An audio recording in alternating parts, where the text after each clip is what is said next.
couldn't leave her house for 3 weeks straight.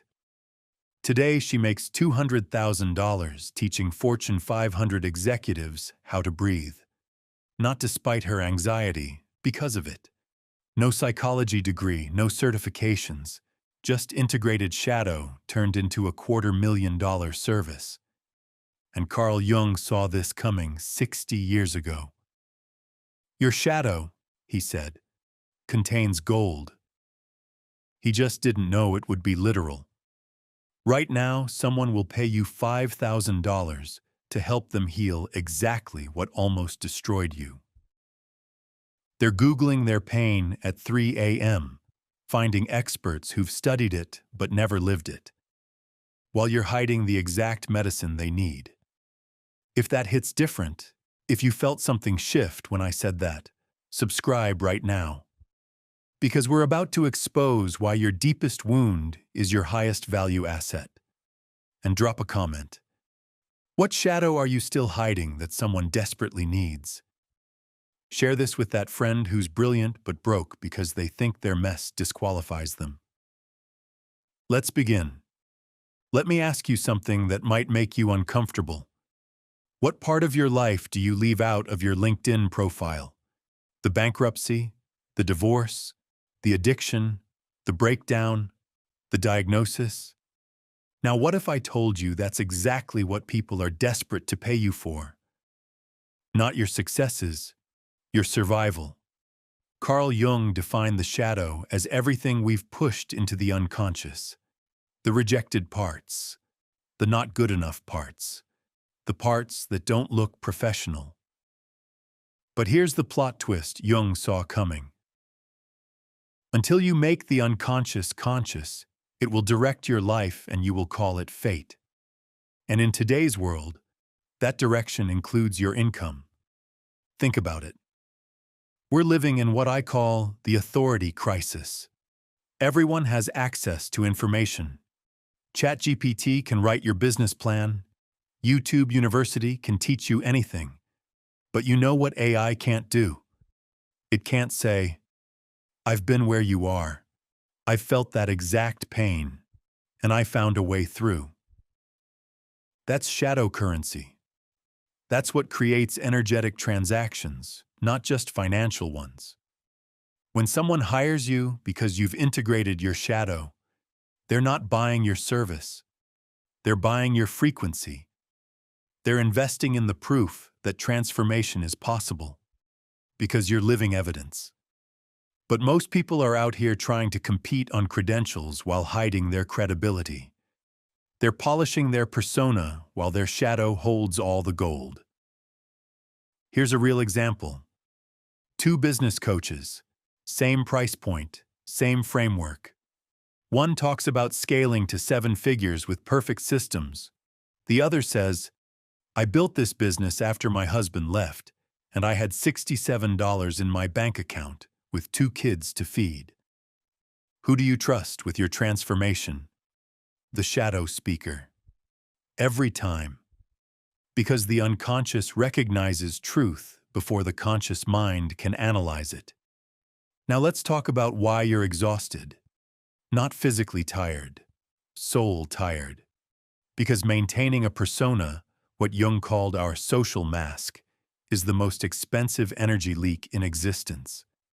Jung said, the persona is a complicated system of relations between individual consciousness and society. In simple terms, it's who you pretend to be so the world will accept you. And here's where it gets expensive. Every time you put on that mask, every time you hide your real story, every time you say, I'm fine when you're falling apart, you're not just lying. You're leaking life force. The persona was useful once. It helped you survive school, get jobs, fit in. But now, it's a prison guard keeping you from your purpose and your prosperity. Because here's what Jung understood. The psyche demands wholeness, and it will sabotage every attempt at success that requires you to split yourself in half. This is why so many people burn out right before their big breakthrough. This is why imposter syndrome hits hardest when you're playing a role. This is why you can have all the strategies, but still feel stuck. Your soul is saying, not like this, not with a mask on.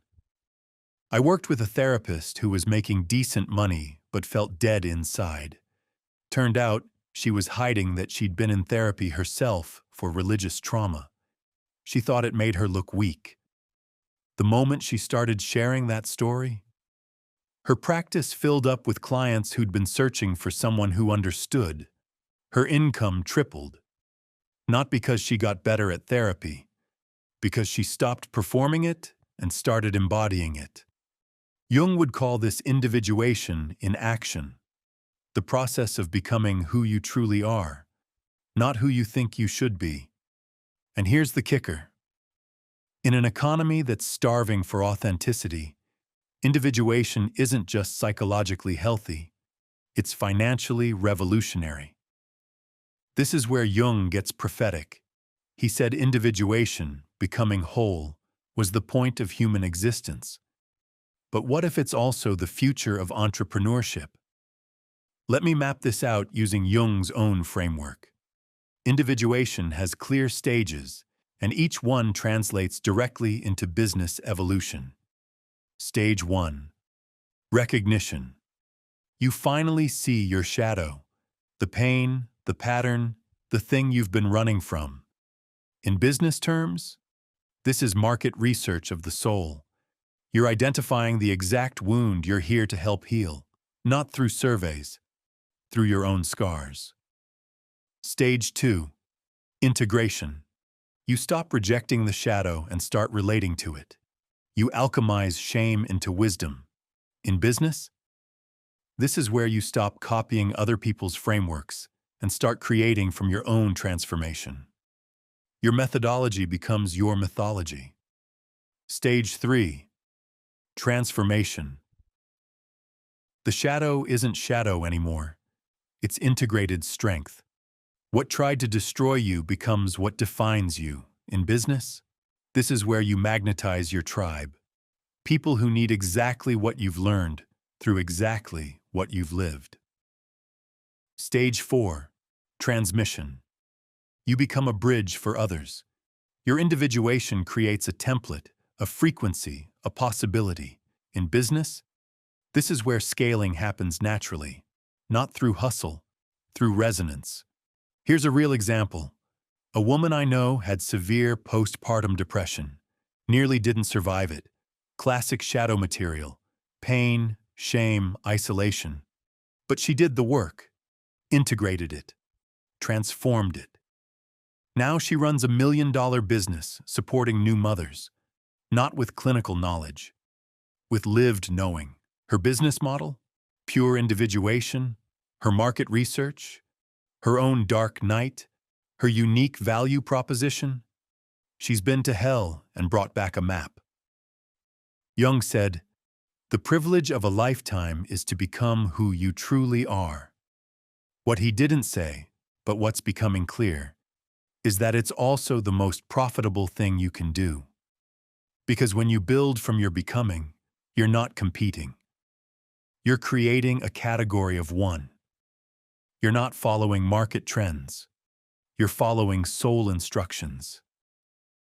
Here's where Jung's genius meets modern marketing, and it's going to blow your mind.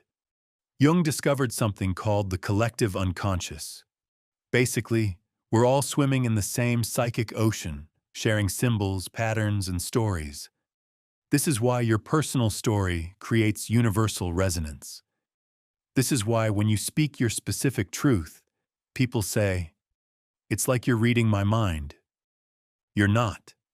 You're reading the collective unconscious. When you integrate your shadow and share that transformation, you're not just telling your story. You're activating an archetypal pattern that lives in everyone. This is why vulnerable marketing works. Not the manufactured kind, the real kind. Where you share the mess, not just the message. Because Jung understood. The personal is universal. Your individual shadow work taps into collective healing needs. Think about the biggest personal brands right now. Brené Brown made a career from studying shame. Glennon Doyle untamed her way to millions by sharing her messy truth. Gabor Mate teaches trauma from his own addiction story. They're not successful despite their shadows. They're successful because they alchemized them into service. And here's the synchronicity part that Jung would love. When you do your shadow work publicly through your business, you magnetize the exact people who need your medicine. Not through algorithms, through what Jung called meaningful coincidence. The right clients find you because you're both responding to the same collective calling. I've seen this hundreds of times. Someone finally shares their real story, their shadow journey, and suddenly, inquiries flood in. Not random inquiries. Perfect fit clients who say things like, "I don't know how I found you, but I know I'm supposed to work with you." That's not marketing. That's the collective unconscious in action. That's what happens when you stop trying to reach everyone and start resonating with your soul tribe. Sacred economics and shadow integration. Now we need to talk about the shadow that keeps most heart-centered entrepreneurs broke: money shame. Because you can do all the shadow work in the world, but if you haven't integrated your money shadow, you'll sabotage every success. Jung said, "Everything that irritates us about others can lead us to an understanding of ourselves." Apply that to money. What triggers you about wealthy people? What story are you telling about why spiritual people shouldn't charge? What shadow projection is keeping you in lack? Here's the truth bomb. Your money shadows aren't just psychological. They're energetic contracts you're broadcasting to every potential client. When you feel guilty charging, clients feel guilty paying.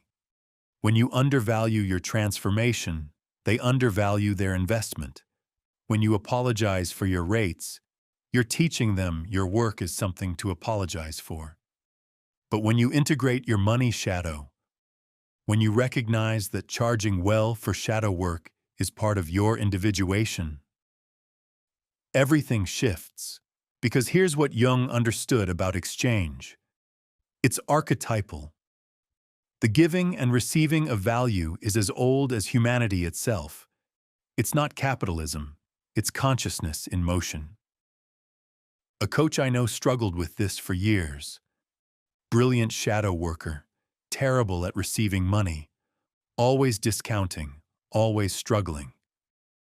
Then she realized her money shame was her mother's shadow, passed down through generations of women taught to be selfless. The moment she saw it, the moment she chose to break that inherited shadow pattern, her business exploded. Not because she changed her marketing, because she changed her frequency around receiving.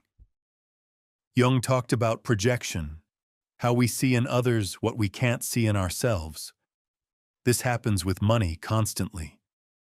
Clients project onto you their own relationship with value, worth, and exchange. If you've done your shadow work around money, you become a clear mirror. They see their own worth reflected back. The transaction becomes transformation for both of you. But if you haven't, you're both trapped in shadow projections, playing out unconscious money dramas instead of doing the real work. So here we are, at the threshold. The place where your psychological work meets your purposeful work, where shadow integration becomes sacred service. Let me be direct, the way Jung would be if he saw our potential right now. Your unintegrated shadow isn't just hurting you. It's robbing the world of medicine only you can deliver. Every shadow you don't face is someone else's transformation delayed. Every story you don't tell is someone else staying stuck. Every wound you don't alchemize is wisdom the world doesn't receive. Jung said, "The world will ask you who you are, and if you don't know, the world will tell you." But when you know, when you've met your shadow and made it conscious, when you've turned your wounds into wisdom and your darkness into data, the world doesn't tell you who you are. It pays you to show them who they can become. This isn't about becoming a coach or healer or teacher. It's about becoming yourself so fully and unapologetically that your very existence becomes a service. Your shadow work is your market research. Your integration is your methodology. Your individuation is your business model. Your transformation is your transaction. The economy is shifting away from information toward transformation, away from expertise toward embodiment, away from personas toward presence. And those of us who've done the shadow work, we're not just ready for this shift, we're leading it. So I'll leave you with this question, the one your shadow is begging you to answer. What would you create if you knew your deepest wound was your greatest asset? What would you charge if you understood your shadow work was sacred? Who would you serve if you realized your mess was their medicine? Because Jung was right. There is gold in the shadow. And in today's world, that gold is real, it's spendable, and it's waiting for you to claim it. If this spoke to the part of you that's been hiding, share it with someone else who's ready to alchemize their shadow into service. Drop a comment with the shadow you're ready to turn into gold, not for validation, for activation. Because declaring it is the first step in the alchemy. And if you're ready for content that goes this deep, that bridges psychology and purpose, shadow and success, subscribe to Fractal Wisdom. Because the world doesn't need another perfect persona. It needs you, shadow and all, charging what you're worth for the transformation only you can deliver. Your shadow isn't your shame, it's your certification. Now go forth and get paid for the gold you've already mined.